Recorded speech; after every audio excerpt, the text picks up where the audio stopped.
빗소리나 나뭇가지를 스치는 바람 소리처럼 들으면 왠지 마음이 편해지는 소리가 있죠.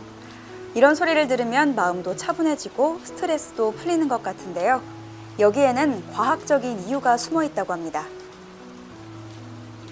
소음은 크게 두 가지로 나뉩니다.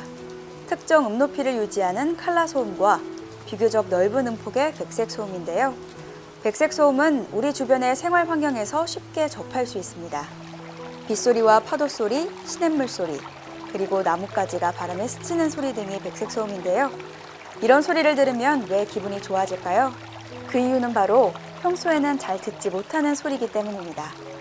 사람의 가청 영역은 주파수 20에서 2만 헤르츠이지만 일상에서 가장 많이 듣는 사람 목소리는 대개 2000헤르츠 주변에 분포하는데요. 낙엽을 밟을 때 바스락거리는 소리는 8000헤르츠 이상이라고 합니다. 따라서 이런 소리를 들으면 평소 쓰이지 않던 청각세포가 자극을 받아 이른바 마사지 효과를 얻게 되는 건데요. 안정감 있게 리듬을 타면 점차 편안함을 느끼게 되고 소리 성분 중에 평소 안 듣는 성분이 있으면 쾌활하게 느끼게 되는 거죠. 물과 바람, 그리고 나무가 만드는 장려의 소리는 스트레스를 풀고 집중력을 키우는 약이 되기도 합니다. 최근 젊은 부모들 중심으로 아이가 잠들기 전 시냇물 소리나 새 지저귀는 소리 등 자연을 닮은 백색 소음을 들려주는 사례가 증가하고 있는데요.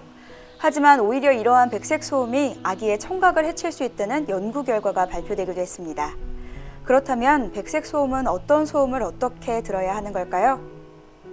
일반적으로 집중해서 듣는 것을 청취라고 표현하는데요. 백색 소음은 히어링, 자연스러운 듣기를 해야 한다는 것이 대다수 전문가들의 의견입니다. 소리는 상당히 주관적입니다. 귀에 듣기 좋은 시냇물 소리도 누군가는 소음으로 느끼는데요. 저마다 듣기 좋은 백색 소음이 따로 있다는 것이죠.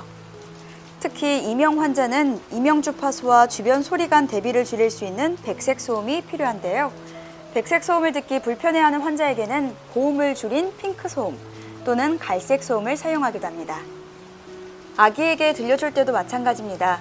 크게 보채거나 쉽게 잠들지 못할 때 한정적으로 들려주는 것이 좋은데요. 10에서 20분 정도 짧게 들려주고 소리를 귀에 가까이 대지 않아야 합니다. 또한 소리를 지나치게 키우지 않는 것도 중요한데요. 소리를 지나치게 키우고 듣게 되면 오히려 소음성 난청이 생길 수 있기 때문입니다. 따라서 가능한 소리를 작게 하고 소음을 들은 시간만큼은 꼭 귀를 쉬게 해주는 것이 좋겠습니다. 지금까지 착한 소음이라고 불리는 백색 소음에 대해 알아봤습니다.